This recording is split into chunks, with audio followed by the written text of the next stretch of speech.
morning, St. Johns County. Good morning, everyone. It's a pleasure to have you here with us today. Welcome to the annual St. Johns County Chamber of Commerce Legislative Update.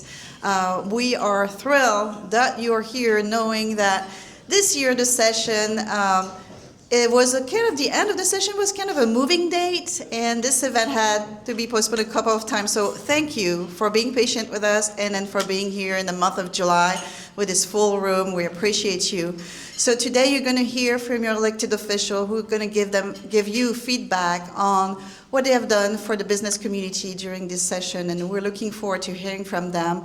Hopefully we'll also hear a little bit about the property tax and how that is moving forward on this amendment. So we're looking forward to hearing all of this. But before we start, I would like to invite Mike Wired with Ameris Bank to join us for the pledge and the invocation.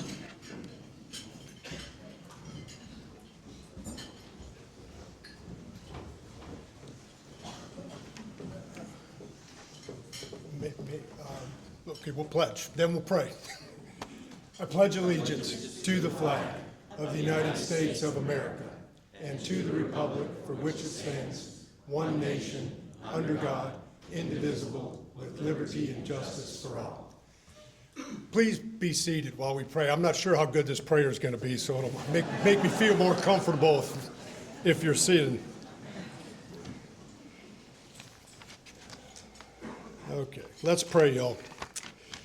Our good and gracious Father, we thank you for this day. We thank you for your grace, your mercy, and your love, because you loved us first. We come to you, Father, asking for protection, strength, and courage for all of our first responders, our teachers, our local nonprofit organizations, and for all the churches in our community. Lord, we lift up our elected officials and leaders. We pray that you, Father, grant them wisdom, integrity, and discernment to make decisions that serve your will and the well-being of all people. We pray for peace and prosperity in our communities. We pray for unity and love. Father, we ask that you break down barriers and foster a spirit of love and cooperation within our communities. We are grateful and thankful for celebrating our nation's 250th birthday. We ask for your continued blessing upon our nation. We pray all these things in the mighty and majestic and the matchless name of our Lord and Savior, Jesus Christ. Amen. Thank you, Mike. Appreciate it. So today I want to thank our speakers who made time to be here with us to provide us with an update. But in addition to our speaker, I would like to take a moment to extend a welcome to our government officials and special guests who are joining us today. If you please stand as I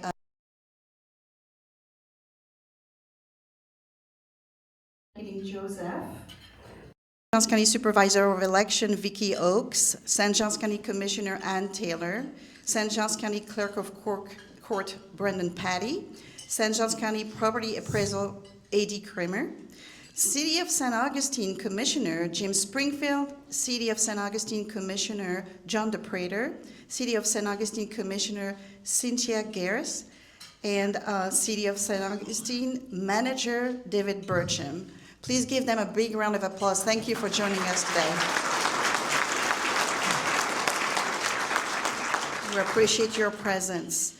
So in addition to today, our event would not be possible. In addition to our speaker is our sponsors. And we want to thank them. Ameris Bank is our sponsor, as well as joined with Advent Health, Palm Coast, Constant G. Brooks Smith and Profit, the St. Augustine and St. Johns County Board of Realtors, Evolve Communications, Historic Tours of America, Old and White Constructors, DCCM Matthews Design, the Florida Group, HCA Memorial Hospital, JEA, Northrop Grumman Corporation, Rulon International, Tenant Contractors, and Waste Management, Inc. Please give them a big round of applause.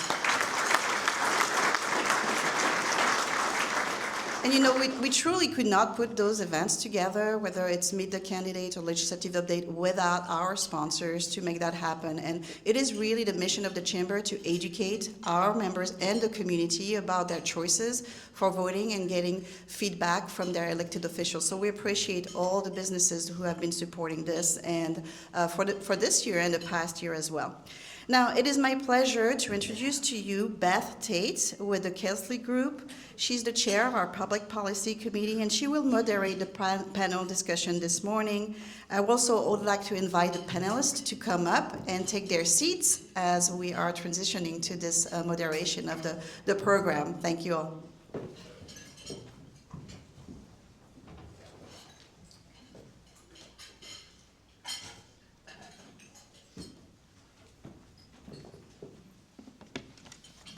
Good morning. While we're waiting on our panelists to join us, I would like to take a moment and acknowledge the work of the Public Policy Committee. These are folks who work all year long to advocate on behalf of the Chamber and to bring back information to the Chamber so that you know what's going on. So I know not all of them are here. I think a couple are out of the country. But if you're here, if you could please stand up so people can see who you are. We have Ed Dwyer with the Dwyer Advisory, Dan Hilbert from Canaan Law, Mark Nyber from One Mark Consulting, Berta Odom from Team 100 Realty, Mike McCarthy from Edward Jones, Kevin Sweeney of UF Health St. John's, Bob Porter, the Anastasia Island Group, and of course, our St. Johns County CEO, Isabel, St. Johns County Chamber. We're very happy that we did have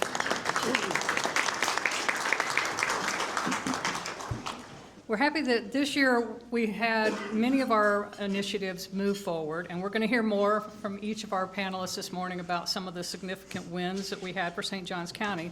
But from a chamber perspective, we had a little bit of a mixed year. We saw continued investment in our workforce housing, the career and technical education, infrastructure, and tourism promotion. That all moved through very well, and we're very happy about that. Some of our longer-term priorities, like tangible personal property tax reform, transit connectivity, and manufacturing incentives, that's still unfinished business. Not that it's not happening, but it's taking longer than we had hoped would happen. And as the discussions around the property tax reform continue, ensuring how we're going to replace that revenue is still something we'll be watching over the coming months. So those are issues we'll continue advocating for as we prepare for the next legislative session. And now I have the pleasure of introducing our panel.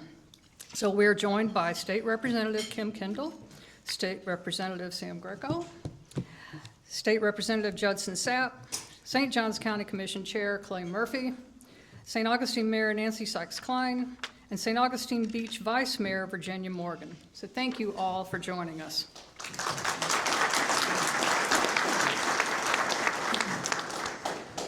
The format for today's session, we've asked each of our lawmakers to take about 8 minutes, not 5, not 9, 8, to offer remarks, including an overview of recent legislative activities and provide any specific thoughts they have on the property tax amendment. And following the remarks, if I can keep them all on time, nobody runs over, we're going to open up the floor for questions. So unfortunately, this morning, as you may have noticed, Senator Tom Leek could not join us for some reason after that long session. He thought it would be a good idea to take his wife out of town. I don't know, something about maintaining marital relations.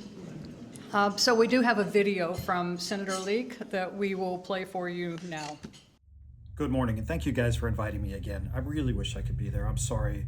You know, someone on my team failed to put something on the calendar, and this ended up conflicting with a personal trip I have with my wife. And in all fairness, that person was me. I failed to do it, so it's my fault. But in weighing the two perils, it seemed more dangerous to cancel a trip with my wife than not to show up to this. But again, I apologize. I can't be there. I want to start by telling you how great of a delegation we've got. This delegation really works well together.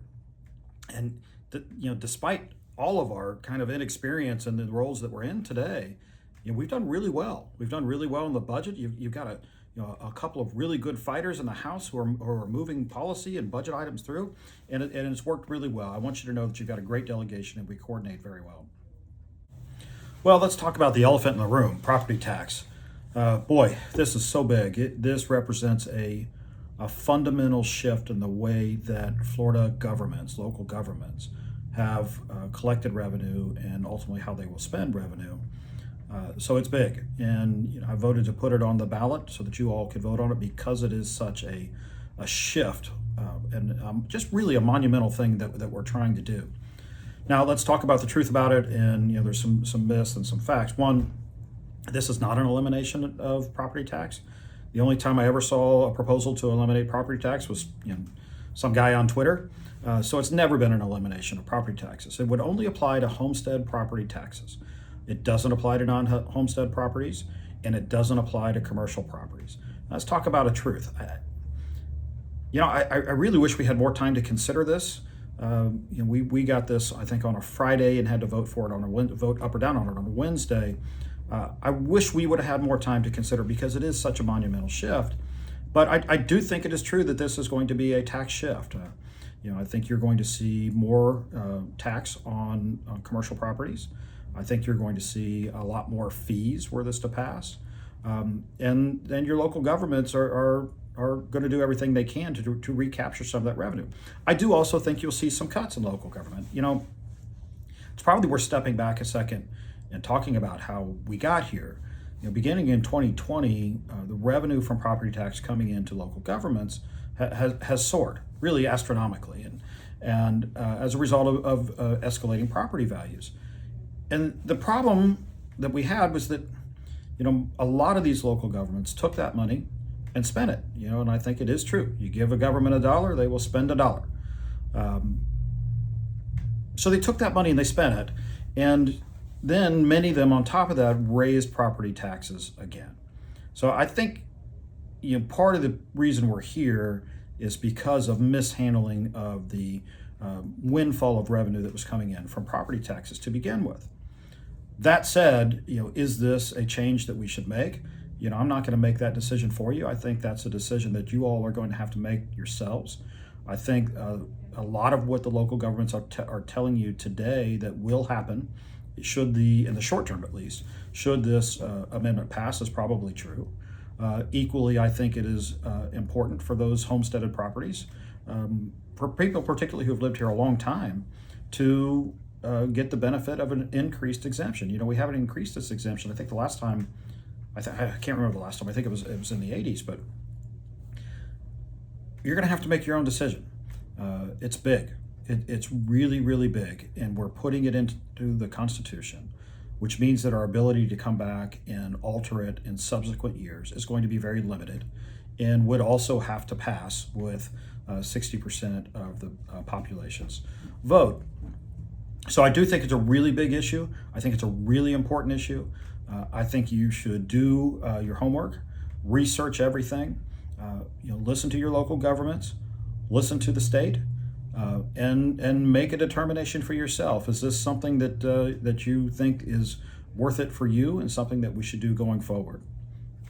Finally, I want to talk to you about one of my favorite bills this session. This one actually did make it across the finish line, but I think it's of the most important things that I have attempted to do while I've been in the legislature. And it was the AI Bill of Rights. The AI Bill of Rights essentially combated companion chatbots and a couple of other things. I mean, there were other things in there as well, but the thing that really struck home with me were the companion chatbots. And you see what's happening is you have these chatbots that sound like humans, converse like humans, and are, in my opinion, preying on children and vulnerable adults in the sense that these children and these vulnerable adults are losing the sense that they are actually talking to a machine. So what happens is the algorithms built into the chatbots try to determine, based on what is being said to them, what the child or vulnerable adult wants to hear. If they talk about football, then the algorithm will program the computer to talk more about football. But equally, these chatbots don't have a moral compass. And so if a teenager is talking to the chatbot about self-harm, then the algorithm doesn't know any better, and what it does is it begins to give the teenager more messages about self-harm. And if the algorithm determines that the teenager is encouraged by it, then they will continue to feed more information encouraging self-harm. we saw this play out in Orlando with a 14-year-old boy who was engaged with a companion chatbot on a regular basis and lost that sense of reality. This, in fact, was a computer. And as teenagers do, he began to have some self-doubts and wonder about harming himself, and he started to talk to the chatbot about harming himself. And this translated itself into, coming home being suicide. And in one of the last messages to the chatbot, the boy talked about coming home. He said, "What if I could come home sooner?" And the chatbot responded and said, something along the lines of "Come home, my sweet king, come home." And that was one of the very last things that the boy heard before committing suicide. I think this is a very serious issue. This bill would have required the chatbot to break that relationship. First of all, it would require parental consent and parental notification, but it also would have mechanisms within the chatbot to break it, meaning that it would have to inform the child or the vulnerable adult periodically. I think where we ended up was about once an hour. It would have to break the conversation and tell it, "I'm not a human being. This is a computer. You are talking to a machine," to try to break that relationship that the boy and the chatbot developed over time. I think this is immensely important. I tried to target this bill specifically within the sweet spot of the executive order exemption that allowed us to go forward on matters of AI regulation relating to protecting children and vulnerable adults. I think we were right there squarely. The House didn't agree. They thought that there should be a national standard and we should wait on Congress to act. I think any plan to wait on Congress to act is probably a failed plan, or at least none of us will see it in our lifetime. And so they refused to hear it. And so where we ended up was it passed the Senate. It wasn't taken up in the House. It is not the law in the state of Florida. It is not the law in the land, as Congress has not acted either. And it is my sincere hope that Congress does act, and I won't have to bring this bill back next year. But I'm fully expecting to have to bring this bill back next year. And I just think it's too important for us to wait. Love the bill. Really regret that it didn't get through. I guess finally what I want to say to you all is you've got a good team here. You've got a good team that works well together, and each and every one of us. We coordinate our efforts to make sure that we're maximizing the benefit for St. Johns County, and I think we do a pretty good job of it. I mean, the record kind of speaks for itself. So I congratulate everyone in the delegation. I congratulate all of you, and I look forward to the next time that I can see you. Take care. God bless.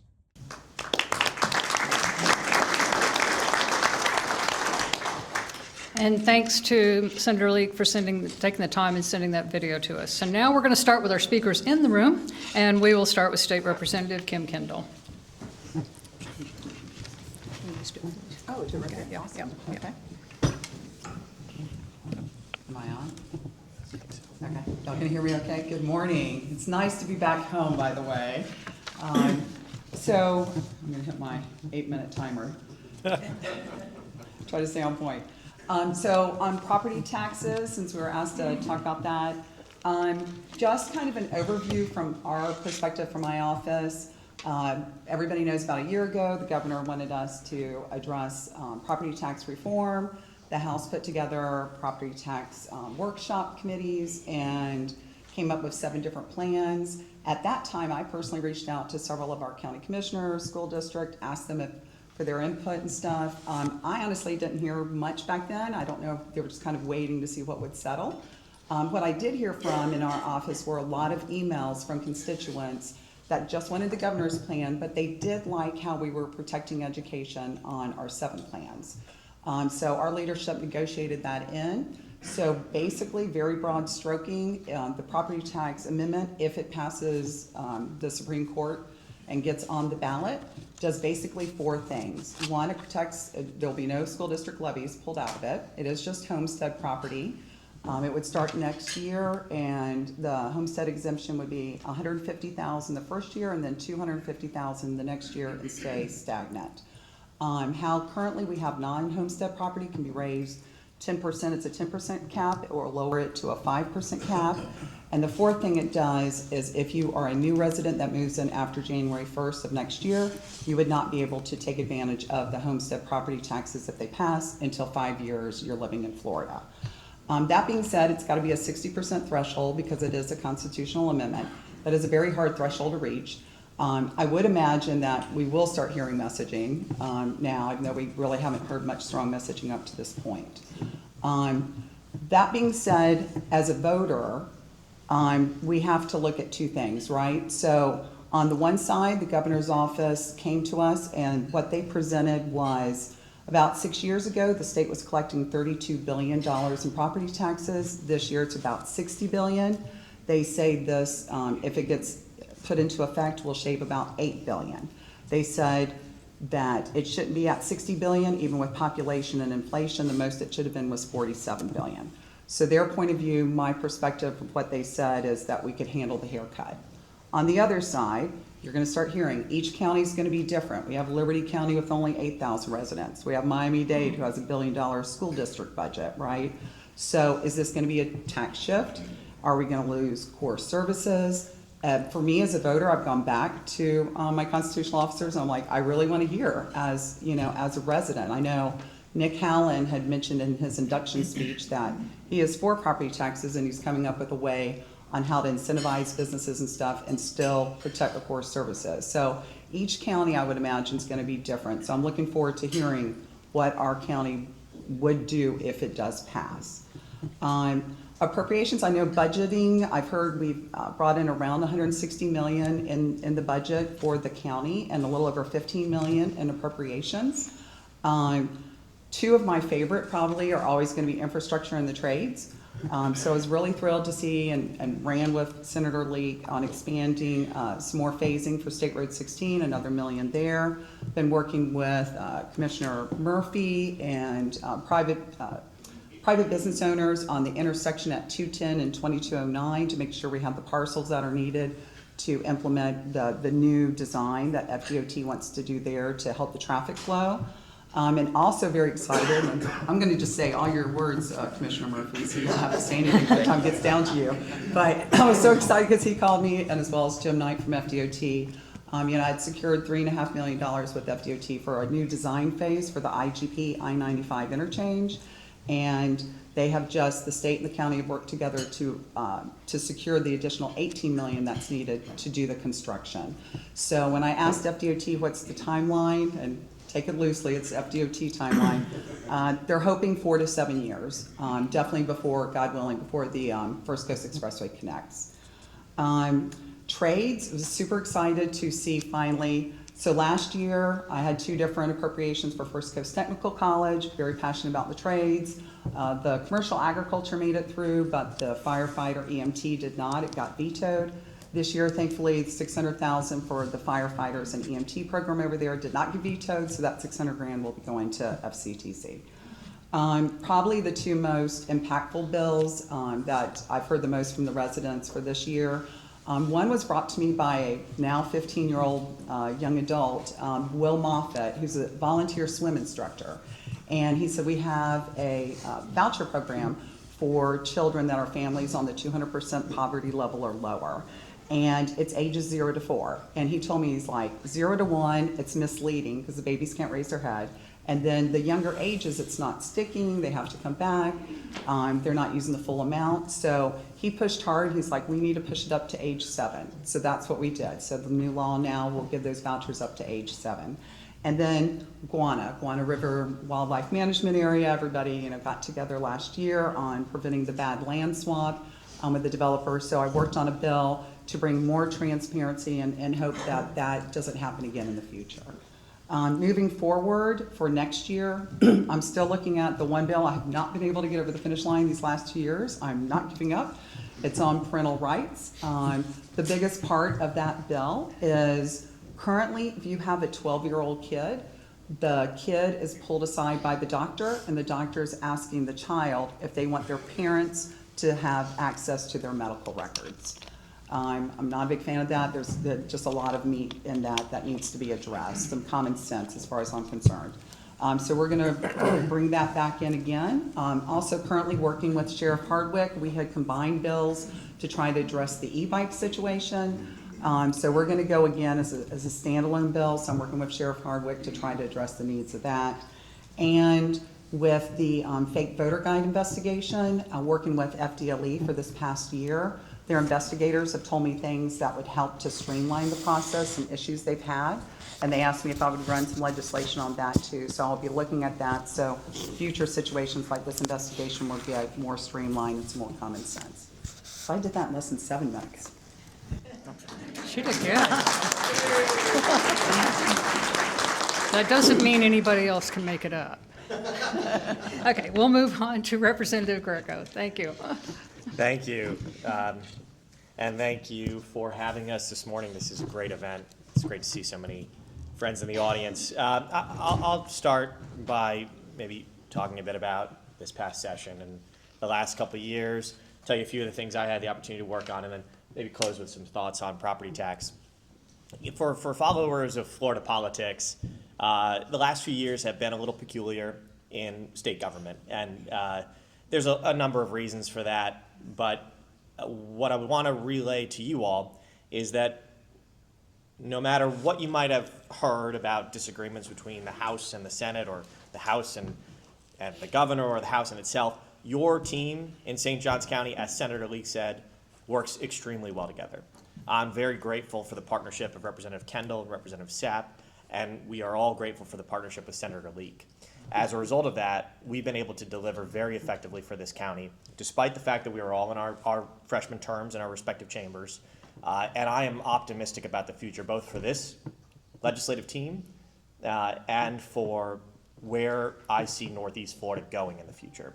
We are in a really exciting part of Florida. We are in a place that people are eager to bring their business, bring their economy, join our economy, bring their families. And in the immediate future, in the next 2 years, we're going to have new leadership in the House and the Senate, as well as a new governor. And the new Speaker of the House will be from Northeast Florida, from Clay County. And I think that represents a really important opportunity for us to capitalize on over the next couple of years. Just to give you an overview of some of the things that I was excited to work on, one that I hope is of help to folks in this room, I spearheaded a rewriting of Florida's trademark system. For those business owners here who register their marks, you'll know that the Florida trademark system was incredibly antiquated in 2 ways. One was that our hard system was antiquated. It was based on paper. It required businesses to go to the Department of State and submit a paper application to register their mark. We are requiring the Department of State to create an online system to register your mark and to provide evidence of your mark's use. We're also updating the categories for the trademark system to align with the federal system in most other states, so that if you're registering your mark in Florida and on the federal level, you'll have a much clearer process on how to do that and how you need to protect your trademark.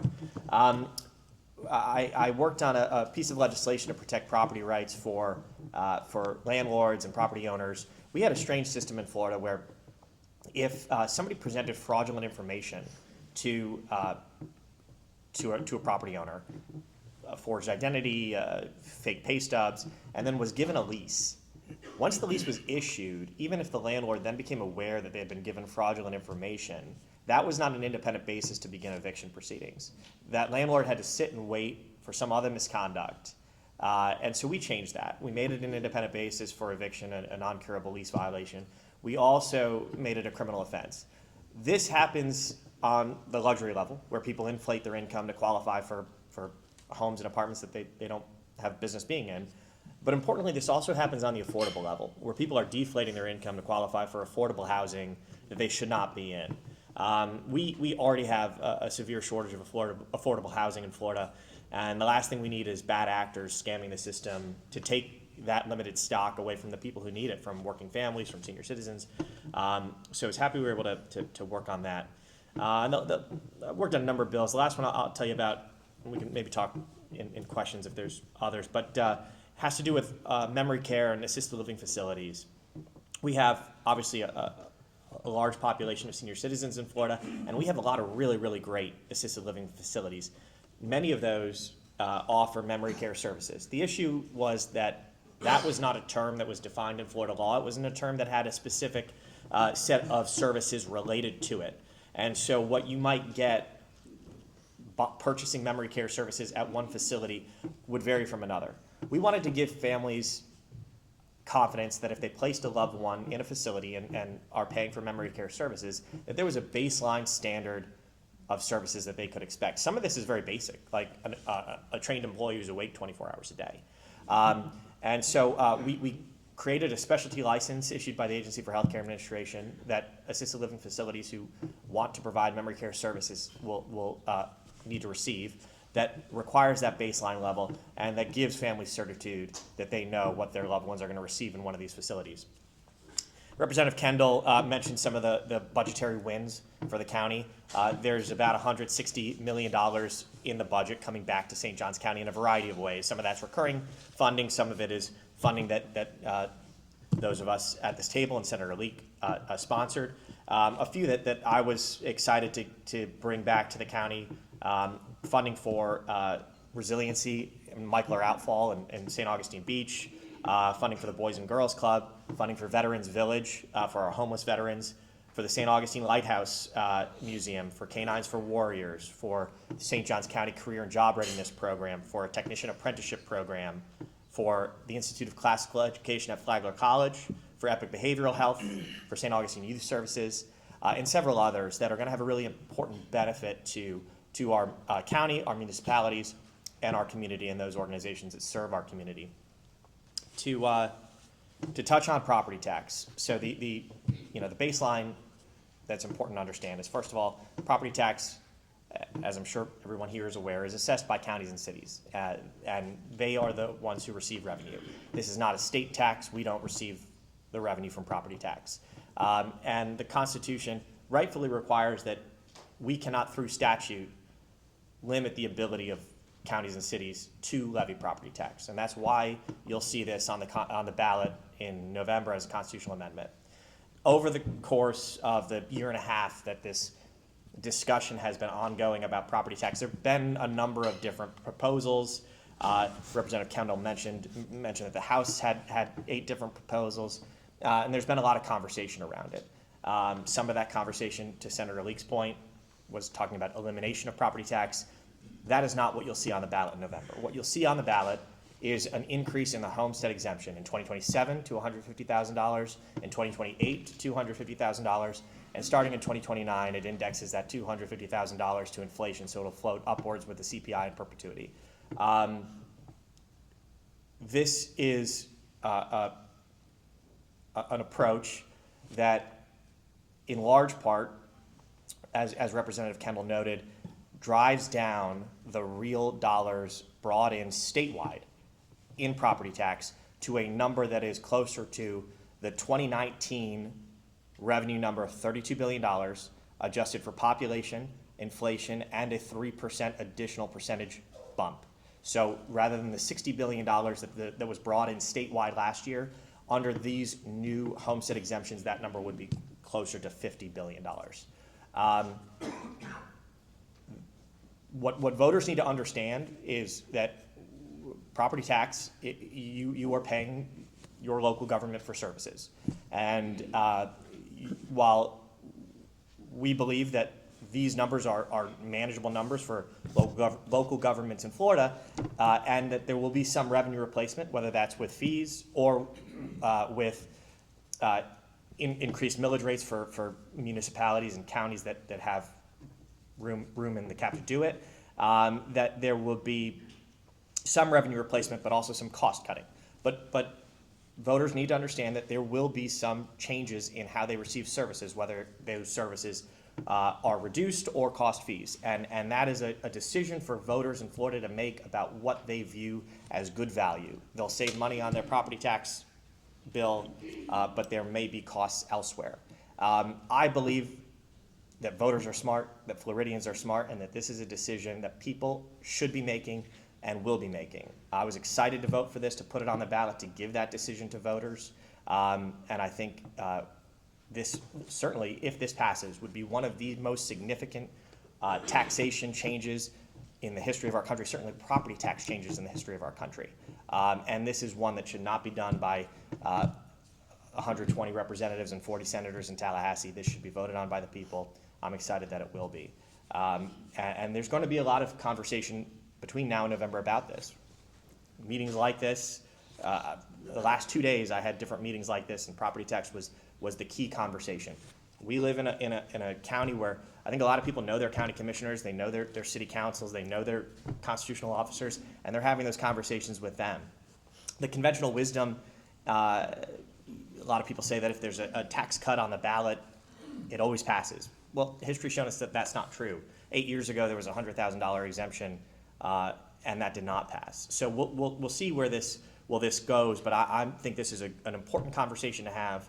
I think there are certain parts of Florida where local governments were receiving a windfall in revenue by just maintaining their millage rate flat because their appraised values were going up so much and not rolling back their rate, not returning money to taxpayers. And you know, we live in a region that I think has been a lot more responsible than others, but there are Floridians who were really being misled by their local government about how those tax dollars were spent and about the need for those dollars. So it's an important conversation. I'm sure there'll be some questions about it, and Representative Sapp will speak more about it, but thank you for having me. It's an honor to represent St. Johns County in the Florida Legislature.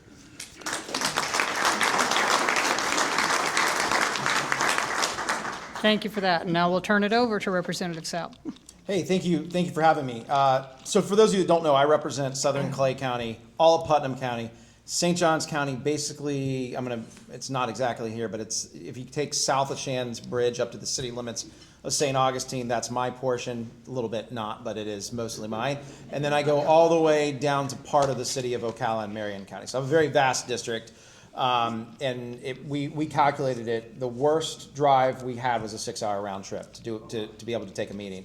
So that's how my days are sometimes. So if you're often somebody, I forget who it was. There's somebody in the audience. They learn that my driving schedule, so they call me when I'm driving and I'm bored. So they're like, I know when to call you because that's when I can get you on the phone. Because unless I'm in the forest and don't have cell signal, I will answer that phone on a 6-hour round trip just to visit people. I also have like 111 elected officials, and for those of you that don't know, we do have sunshine laws, so I can't meet with them in groups.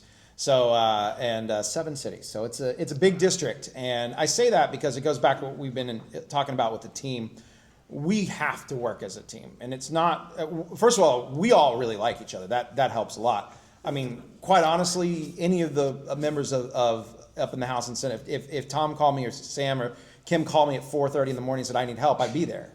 Like, that's the bond we have. And a lot of that's because it's a bond of being up there together and you go through a lot, but we genuinely appreciate each other. We like each other. We toss ideas after each other. We don't have egos. There's been appropriation projects where we'll be like, hey, I think you'd be better to run this, especially for me because I have 4 counties I'm asking for. A lot of times I have to go, I'm asking for too much here. Can you take this project on? So we do that, and we work together, and honestly, that working together is why we're successful, and we are successful. By every measure of the House, your delegation's been very successful, and never did, same thing with the Senate, but what we do up there, and we've been successful. I'll tell you this little story. The first session that we were up there, because we just finished our second session, to me, it was a little bit like, I'm going to go like Band of Brothers or Saving Private Ryan. Like, they handed us a gun. They said, storm the beach, try not to die. And bullets were flying, and it's true. And the good thing about war is it builds captains, because people get to, 1, you survived, 2, you prove your worth, because it's really brutal and hard. So, and it was a hard session. I think all of us will agree, we got a lot done, and we proved ourselves. So that was a really good time. But it was actually, to me, an easier session because it was obvious who was shooting at you. The second session, to me, was more like like the Cold War, where you're like, wait, can I talk to this person? Are they my ally today? You just didn't know who was. You would say something, you didn't know if it was going to be used against you. And I'm not saying in a bad way, like, oh, it's devious. I'm just saying people were trying. We knew the budget was going to be tight. We knew people, especially with Tom Leek, because he was budget chair, so he gave me some great insights. And we did really well that first session. I remember going to my senators this year, and they're like, "Yeah, well, I don't know how this is going to turn out."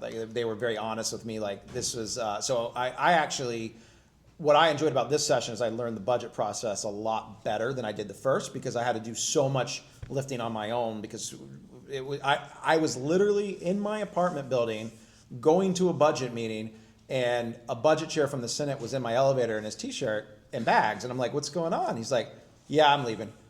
He's like, "I don't know what's going to happen. I'm not going to tell you who it was," but that's pretty bad when it's like a Tuesday and we're supposed to be doing budget all week, and the chair's leaving because he's like, "This week's dead. I don't think anything's going to happen," and threw up his hands in frustration. And I think there was a lot of frustration, but the good news is this frustration comes from a standpoint of us wanting to be fiscal conservatives and stewards of your budgets. So that's one thing I try to talk about whenever I go around to groups. All of the fighting, everything we did was to make Florida better. So when you're fighting for that, it's a good fight to have. Like there's nothing, the battle between the House, the Senate, the governor, and vice versa and all that was often a battle about how do we cut your taxes? How do we make businesses more prosperous? And just disagreeing on how to get there. And I'll have those battles. Those are great battles to have because we end up with good legislation. So I had a really good session. I was very happy with it. One of my highlight bills that I was proud of is a permitting bill. It's not a pro any group bill. It's just I work in construction, and what has always frustrated me from a construction standpoint. Now I'm in rail. I don't have to get permits, so I just know the pain that other people feel, and I know the way it drives up costs. But what happens often is you get approved for a project, and you're told, yes, you can do this project, and here are the parameters that you can do it by. And then they don't really want the project, so they find ways to kill it in the pre-application review, and they do all this stuff to slow down a project. And what bothers me is you have people borrowing millions of dollars, and suddenly something that was supposed to happen in 60 days gets strung out to a year because of application problems that you were told you're fine. And often you are fine, and it's just somebody needs to stamp it. And that's not cool, because what's going to happen is either two things, and we've seen this in St. Johns County, I've seen this all over there. The person building the project is either going to sell it to save their money, to get out of their loan, and then if they're probably going to sell it, it's probably going to be to somebody that's not going to build as good of a project. It's not really good for our counties, because the person you approved it for is probably who you want to build it. So that's a problem. But the other problem is if they stick with it, they got to raise the prices. So suddenly now they were trying to build something for this side, and it costs more, and it just drives up the cost. All for stupid bureaucracy. And again, I talked about this on the House floor because there was some, I'll be quite candid. The counties were for it, the cities were against, the League of Cities was against it, and that's the way it was. They came to the table on that finally at the end when we worked out some language. But it's just, I don't like slowing things down for bureaucracy. If you don't want a project, kill it. Be honest to the person who's going to potentially lose their livelihood because I always, I'm not going to throw Clay under the bus here, but because it's their job. But the end of the day is your local elected, your city councilmen, your county commissioners, they make your vote. If you say yes, do it, and if you say no, don't. And at the end of the day, but I think most business people respect that. Just say no versus letting me go bankrupt and then to try to kill it later. So I was really proud of that bill. We did really good on appropriations, all things considered. I'm very happy with what we pulled off. And also, by the way, guys, we did $381 million for FDOT projects here in St. Johns County. So that's just another number. And that's one of those things that we don't really talk about much because it's a weird ancillary part of the process, but we advocate for these road projects too. We have meetings with FDOT to try to get them, and it is part of what we bring back to the district because if we're not advocating for them, nobody is. Look, to be fair, locals are, everybody's advocating for it, but we have to also. So we do that. So I'm going to go back to the thing everybody likes to talk about is property tax. Fun fact, first session, I went up to the Chief of Staff, Matt Ball, and this is before we were doing it, because those of you who came in my office, we talked about this. I've been saying, well, I'm writing a property tax bill because I want to abolish property tax in Florida. And I did mean ad valorem, but because I did the math, and it's, while we do need to put a cap on what can be raised commercially, and we do need to protect those rates, because yes, they are going to gouge them unless we protect them, and I'm going to work towards that to making it better if it passes. But I'm a believer in it. I campaigned on it. So I brought Matt Ball a bill that I was working on. And I was like, hey, it was kind of the end of special session last year or extended session. It was before we did the property tax committee. It was like 4 days before we formed it. And I was like, hey, I've got a bill. Would you just take a look at it? Because remember, Matt Ball worked with Marco Rubio on property tax before. He's done this. He's a veteran of property tax. He probably knows more than anybody about it, but he's very humble about that. So I brought it to him, and he's kind of, and he asked me a couple of questions, and he goes, hold that thought. Just sit on this for a couple of days. Something's coming. And I was like, oh. And next thing I know, I got named on the property tax committee because they were already planning it. But I felt it was coming. I mean, I spent between the two sessions working on property tax and working on AI because those were the two things that I thought we are coming and need to happen. I remember Tom Leek's bill, and there's a lot of good things in that bill that especially for the protection of children. But I also was working with the White House on their vision for what they want AI to be in Florida. And there's a lot going on here because we're competing against China. We need America to be the leader in AI. We have to. It cannot be China. And that's why a lot of the things that are going on, there was a data center bill that we passed, which is going to give a lot of protections for citizens of Florida to data centers, but that had to be tweaked. It wasn't as clear cut as, because look, yes, are data centers evil? Yes. But remember, we're now back to where we're going, we're all pretty much going, nuclear reactors, MDRs, this is good stuff. Why do we ever stop the development of that? And that's the same thing. There's a scare factor because of all the bad actors, and rightfully so, because some of the first data centers have done some horrible things, but we don't want to throw the baby out with the bathwater. We have to protect us.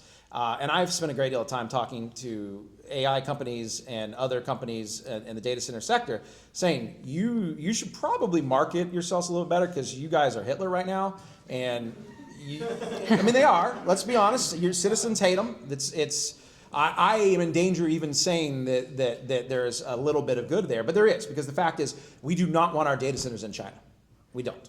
And also we can't, because you have to have companies able to access that data for them to develop. Nobody's going to argue that the data that Mayo Clinic's using to do cancer research, because they have a big center, is a bad thing for the city of Jacksonville and the future of humanity. It's a great thing. So we have to temper that. We have to think about that stuff as we go there. So I spent a great deal of time talking about it, and property tax were my two things I spent between sessions working on.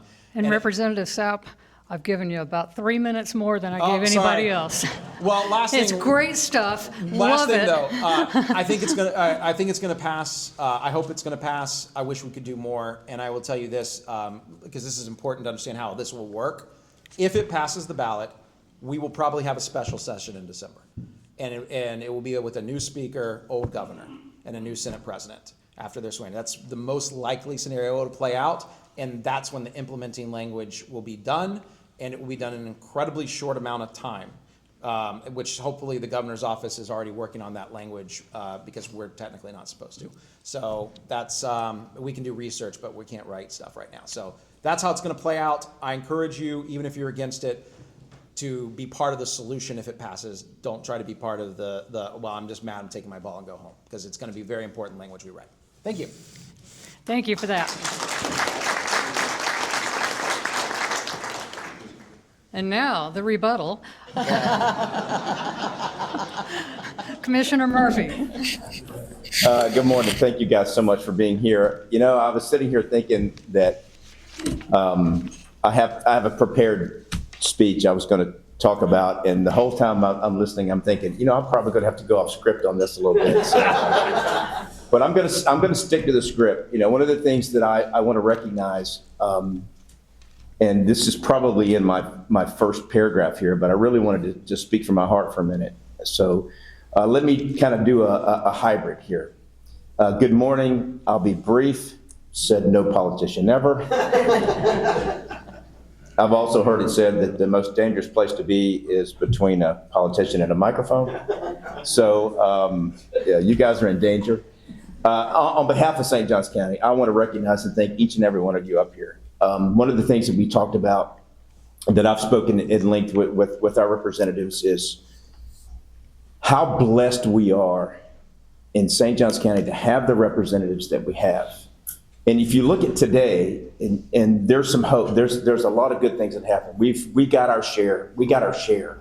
which is my concern. It's always my concern about the $350 million in property in sales tax that we send to the state every year. You know, we want our share, and I think we did. I think we were very blessed. But if we can be patient, I think St. Johns County is set over the next 6 years to see some really powerful, positive things coming out of our state, and I'm really excited about that. I'm going to leave that there. There's some issues that we still have to work out, and I'm going to be. I'm a team player, so I'm just going to leave that there. But I want to thank you guys, all of you, Kim, Sam, and Judson, and Senator Leek, for their hard work for us. I know that we were in Tallahassee a lot, and I also want to say thank you. We had St. Johns County Day this year, which was a huge success, in large part to you. It was cold. It was one of the coldest days I think I'd ever experienced. And we could use some of that today, but I'm really glad to say that I'm excited about the future. I've still got, well, there's a lot of things going on, but we'll talk about that.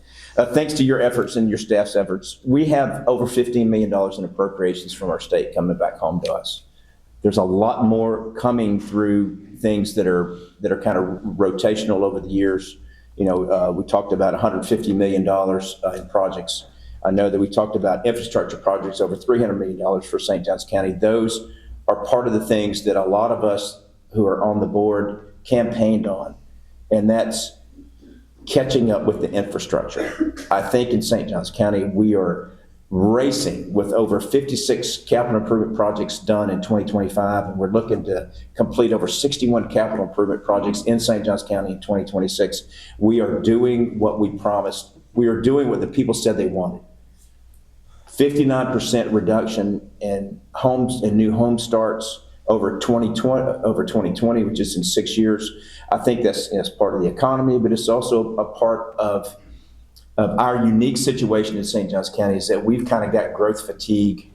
You know, who knew half the country would want to move to St. Johns County in 2020 because of COVID, all at the same time. And so we're kind of dealing with kind of a growth fatigue right now. And so we're a little bit at odds with the state about the overall view of bringing people to Florida right now. But we are in a good position to catch up. We are catching up. We are slowing it a little bit on the new home side, and we are got our foot on the gas on the commercial and the infrastructure side, and I'm really excited about that. But thank you guys so much.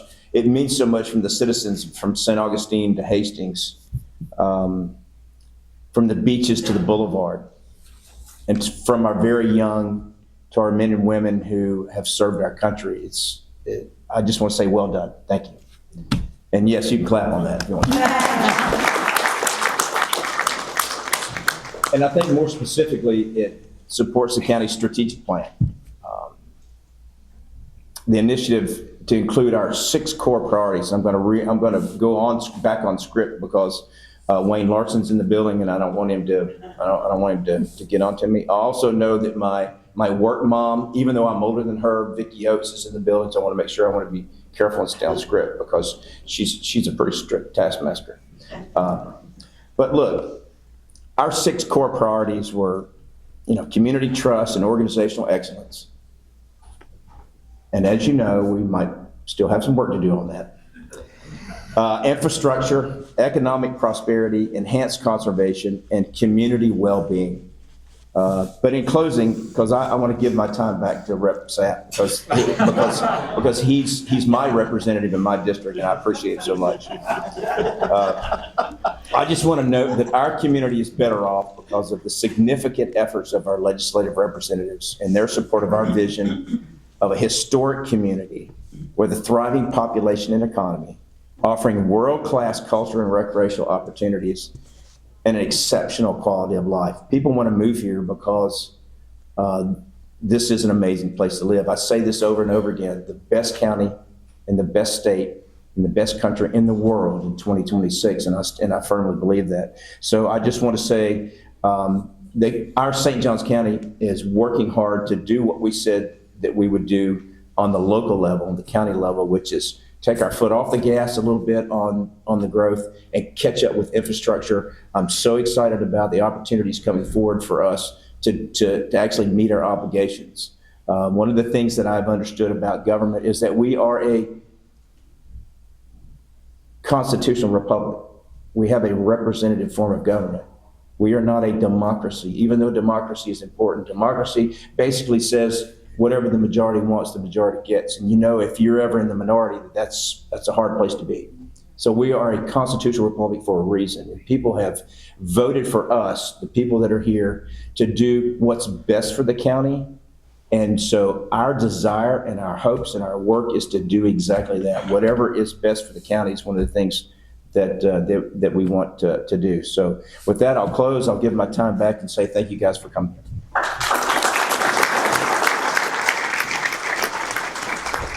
There you have it, collaboration between the county and the state. Well, Thank you for that, Commissioner Murphy. Now we'll hear from Mayor Sikes-Kline about the city. Well, thank you very much. It's so nice to be here this morning and see so many familiar faces. I see how interested you are, engaged you are, and I appreciate that very much. I always have. You're a great business community, and I think, as a chairman said, you have a great future, and you've got some really good leadership at the state level. I just can't say enough about how wonderful it's been working with Senator Leek, as well as especially Sam Greco, because Sam is my representative, but Kim Kendall's been wonderful too, Judson, Sapp. You know, they should be commended, and I do think that they have, while we may disagree on things, I do think that they have your best interest at heart. I want to recognize my fellow commissioners who are here today. Thank you. They are a great team to work with, and they definitely have your interest at heart. With that said, I'd like to just kind of get right into some bones about this property tax. You've heard a lot of talk about that. It is a grave concern to us. We will see if it gets onto the ballot. I understand there's some lawsuits about that. I think it's still called the Save Our Homes bill, which is kind of odd, but it is what the language was presented. So in the city of St. Augustine, I'd like to just hit a few things. In the city of St. Augustine, we have 2,976 properties that have homestead exemptions out of a total of 9,412 properties. This means that about 31.6% of our properties have homestead exemptions. And based on the city's most recent taxable values for FYI 2028, property tax reductions of an additional $100,000 homestead properties would equate to about $2.1 million of general fund reduction. For the 2029, we would see the FYI 2029, we would see a $4.2 million revenue reduction from the general fund. So that's kind of the bottom line that we're looking at, where we would need to cut. Our FY for year 2026 ad valorem revenue is $25 million. Is used to pay for 93% of police service, 60% of fire service, 80% of street repair and paving, 55% of our grounds division, and 100% of the city's required transfers to our CRAs. So our CRAs would be devastated, so to speak. And I think that's very unfortunate, because I know that the county has CRAs as well, and we depend on them to help areas that have what statutory languages are blighted or disadvantaged. It's unfortunate to see that. But I will say, if this does pass, what we're committed to do at the city is to meet that revenue reduction. The staff will continue, city staff will continue to evaluate every position that comes open. It will evaluate every level of service currently being provided to our residents, businesses, and visitors. We will bring any and all recommendations. They will bring all the recommendations to the City Commission through the process in order to put the residents and the businesses in the best position we could possibly be moving forward.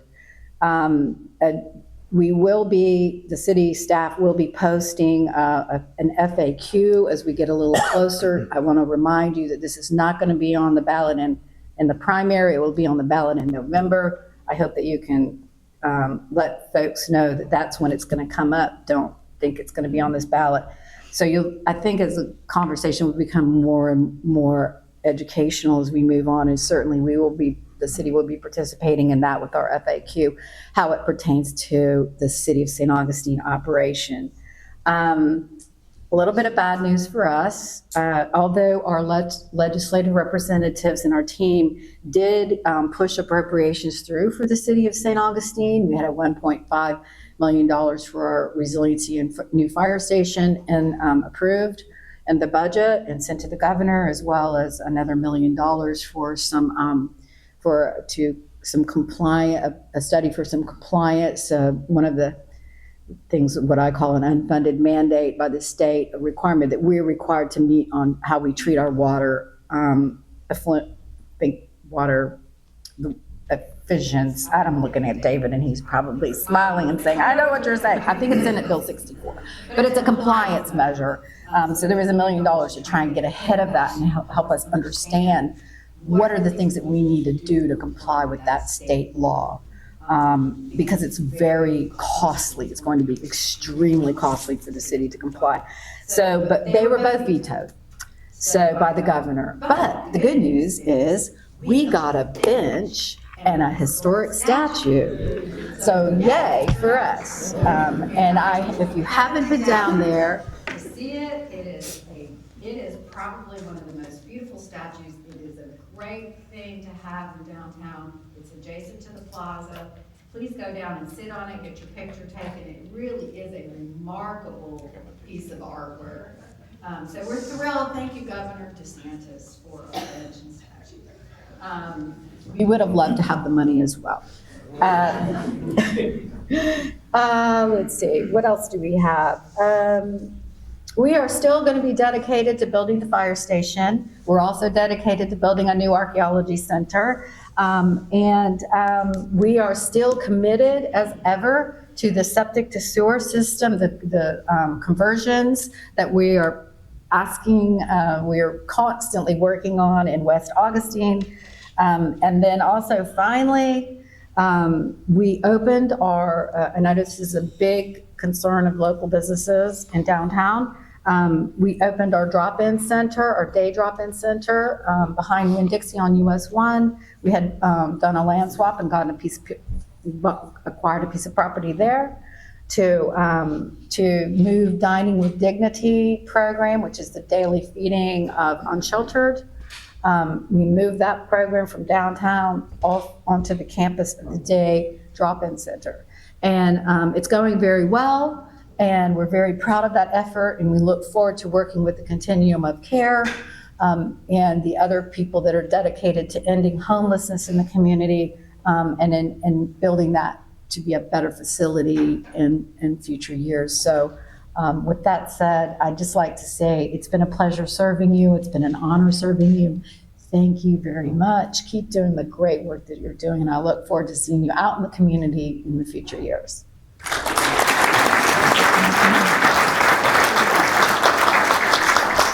7 minutes. Thank you, Mayor.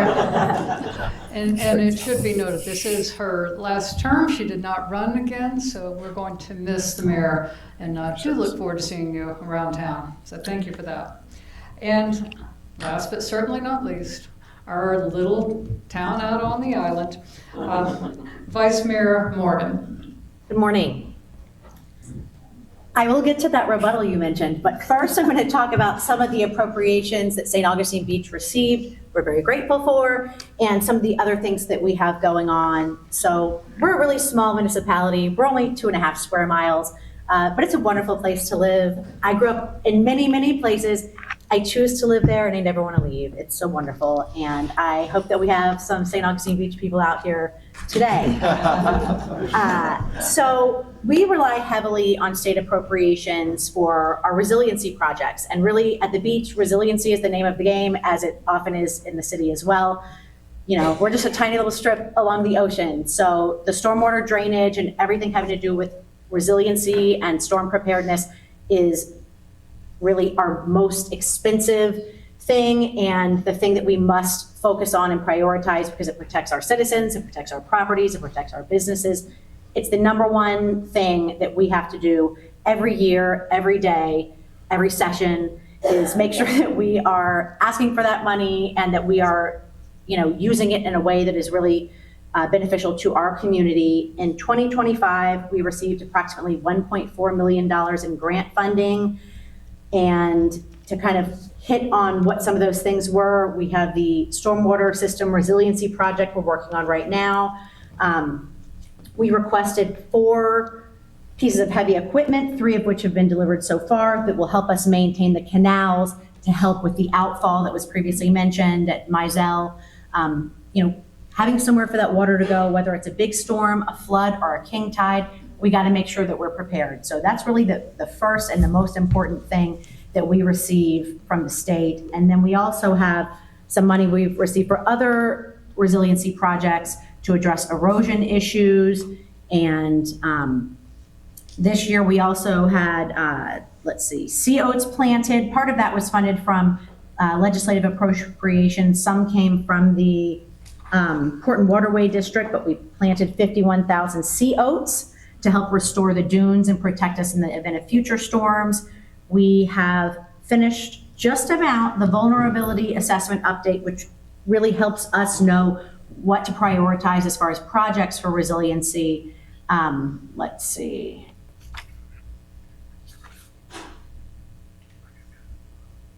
And then we will be implementing those.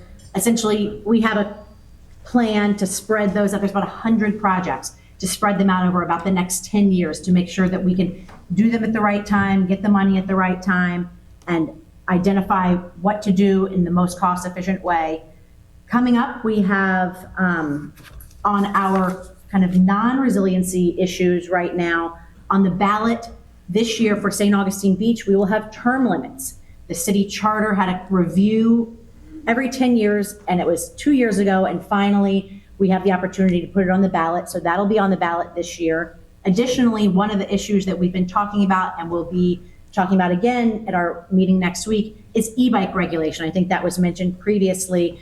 It's an issue all over the state, and the beach has, a really heavy presence of people on bikes and e-bikes, trying to make sure that we're addressing and getting ahead of that in an appropriate way, finding ways somewhere in between doing nothing and, the highest level of, punitive, opportunities. We want to have something in the middle, something that allows us to especially address children who are riding e-bikes in the community, because really, I think most adults who have driver's licenses already have, those safety issues in mind, but how do we address issues with safety and children on e-bikes?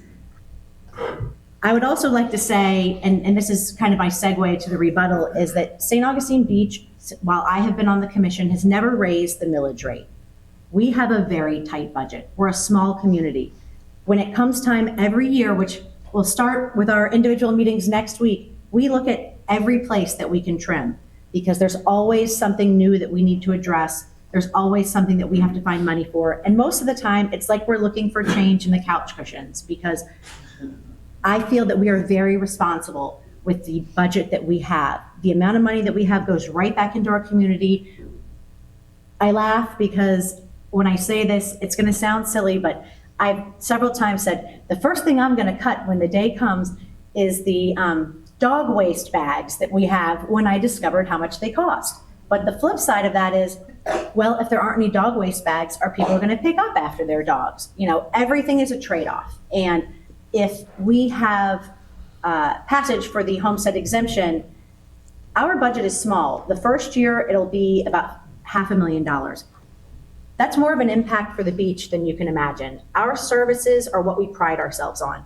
When you have a problem, if you call the city, if you email me, someone is going to get back to you. Someone is going to address that. We're not just going to have so many things, going on that, it just gets swept under the rug. We are going to take the time. That's part of what you get in a small town, is that we are going to provide you with the services that you're looking for. If we take that haircut, we're not going to be able to have the people in place to provide that. One of our biggest expenses is insurance. We have no ability to really control what that's going to be from year to year. All the projects, all the employees, we need insurance for everything. And that drives our budget up. So every year it's like, okay, well, if we get rid of the dog waste bags, what are we going to do? Put that toward insurance? It's not like it's going to go to some new project. It's just going to be shifted to something else. And when we think about what will happen the next year, when the budget cut, if it passes, will be over $1 million, that's almost 10% of our budget. To think of how we're going to cut our budget by that much is almost unfathomable. To continue to provide services at the level we do now, I don't know how we would do it. Do you want to see the median without your grass cut? I mean, it might not seem that big of a deal, but when you're walking your dogs and they get ticks all over them because the grass hasn't been cut, we didn't have anyone to cut the grass. After COVID, and there were problems in the region with getting garbage and recycling picked up, we were lucky because we have that in-house. We were able to maintain the services at the level that was expected because we had our own people, because we're such a small community. Every day I could walk to City Hall. I can walk to Publix. Everywhere I go, I'm going to see people who are going to stop me and say, hey, Jenny, how are your kids doing? But also, what about that crack in the sidewalk by my house?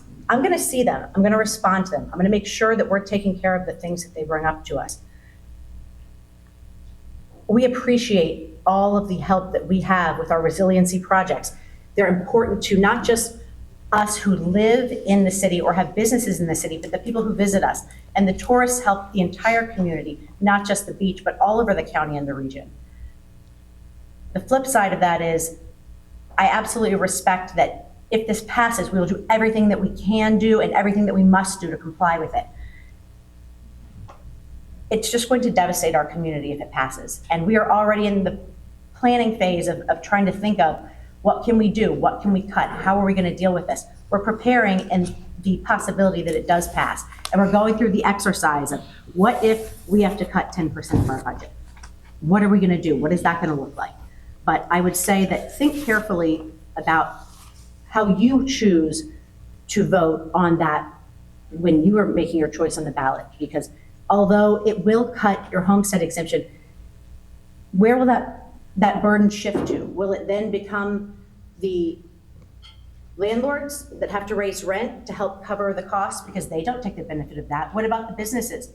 The business owners here, you own property, you're not going to get the benefit of that. It will be something that will affect the community, although it will help homestead owners. I own my home. It'll be a wonderful benefit to me, but I also recognize that there's a lot of other things that will have to fall into place. But what will we raise fees on?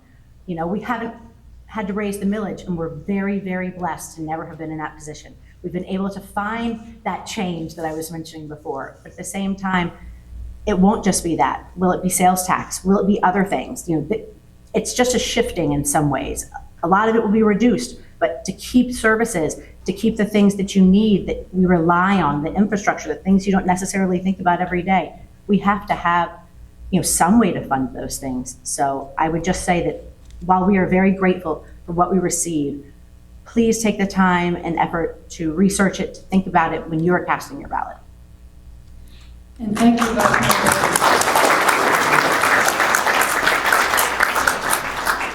I want to thank all the panelists for their insights this morning. I think one thing that was evident to me is how complex this whole property tax issue is going to be, because we saw there's varying ways it's going to impact each of us. And the Chamber is going to continue working on research and trying to present information, data to you as the members as we go through this process and find out what happens in November. Even though I let some people go a little long, we do have some time for some Q&A. So anybody have a question? I have a question to the state representative. Realizing the fact that the first part of the baby boomer generation turned 80 2 years ago, is there anything coming down the pipe or any type of appropriations for funding to the North Florida Council on Aging specific to home modification, accessibility, maintenance, anything like that? The answer is we do not know. I got called out for being a straight shooter. I'll never hesitate to tell you the truth. But obviously that is a concern. And what I would encourage them to do is bring something to us for a solution. And we'd be happy to look at it and see how to implement it, because it is. The good news is for that aging group, they might actually be able to stay in their houses now and then save some of that money for property tax to make those changes. Anybody else? Wow, so Don't be quiet. shy. They're exhausted. Oh, we have somebody? Hey, I'm Jim Springfield, City Commission. I'm a lame duck as well, so I don't mind asking security questions. My son turned 50 this year, and when he was born, I made, combined with my wife, $9,500. And I remember paying the bills, I said, damn, if I could make $12,000 the rest of my life, I would be even better.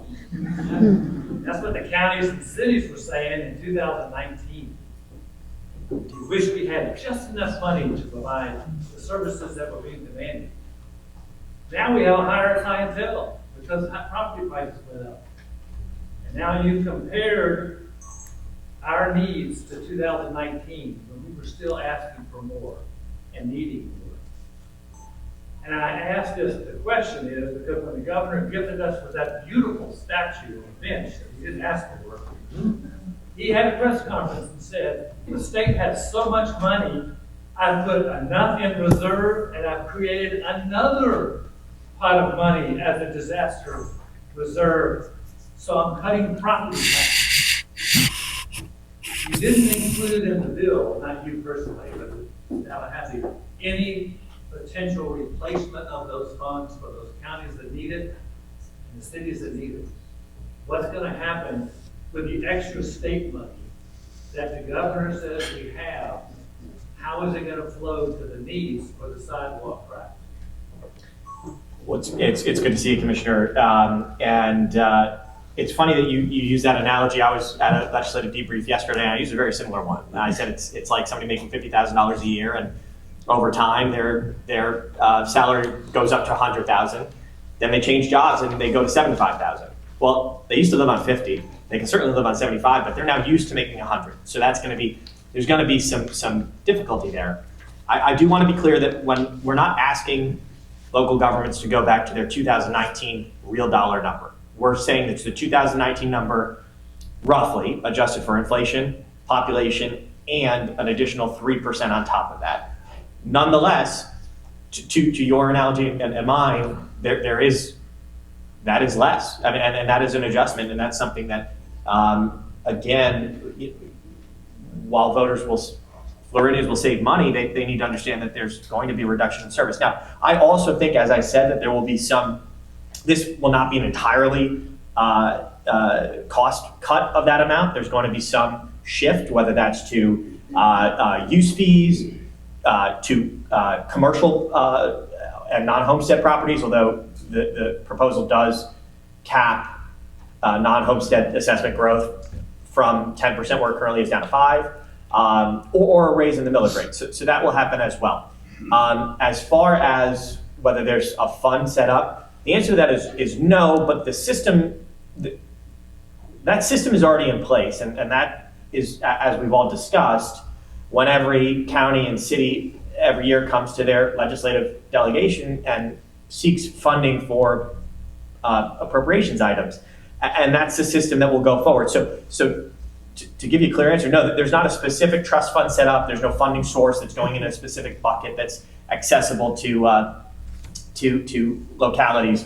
But that system is in place and has been in place. Now, the goal is not to shift where the funding has to come from local governments to the state. I don't think any of us or any of our colleagues in the legislature would say that the goal here is to just have the state pay bills that that the counties and cities are currently paying. The goal is obviously to reduce spending and reduce taxation, but as far as that the system that currently exists, that's the system that will continue to operate for getting state funding for specific needs like the crack in the sidewalk down in counties and cities. Okay, I'm going to hand it back to Scott. Thank you all very much, and thank you, panel.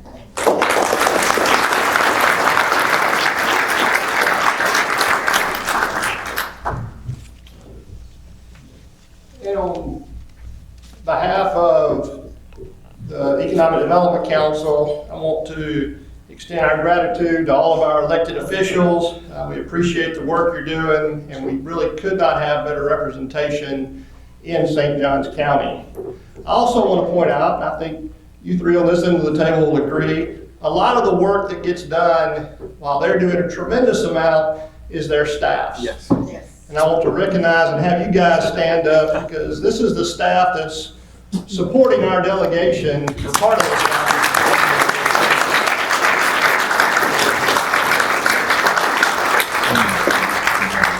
And I know they like to hide in the back and be behind the scenes, but I want to recognize them. And I also want to recognize the staffs of the county, the city of St. Augustine, and the city of St. Augustine Beach, because they're working very hard and diligently to take care of your tax dollars and provide the best services possible. So thank you all as well.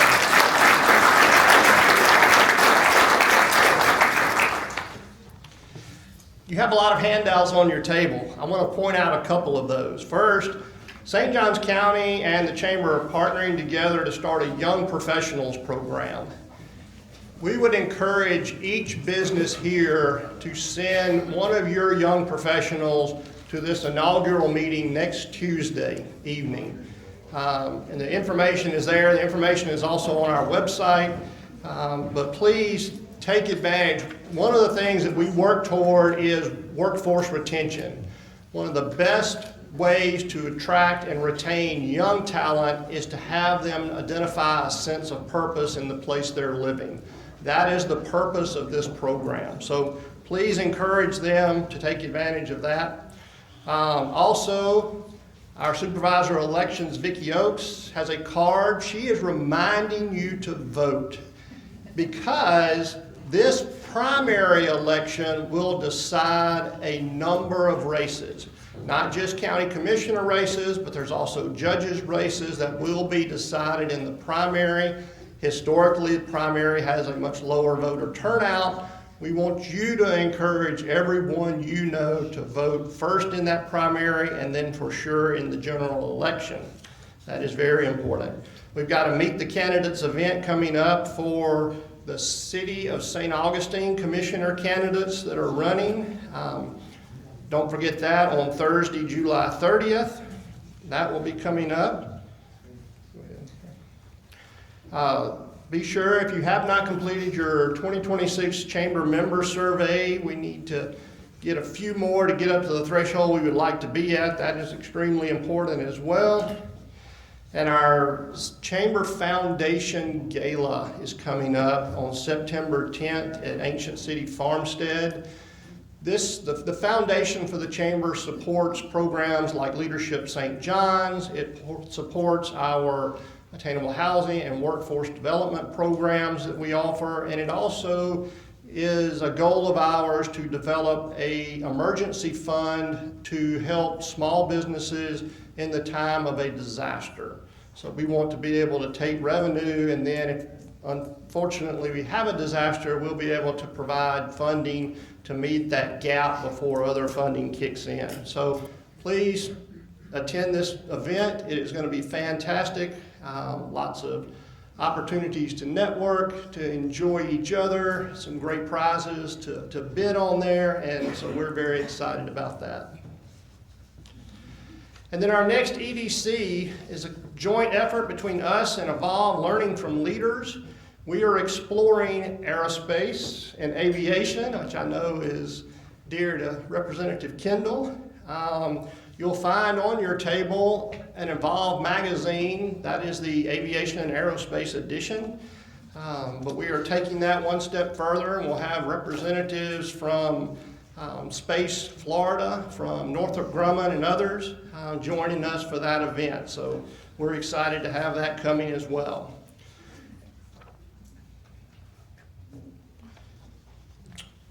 And again, hit Vicki Oakes here.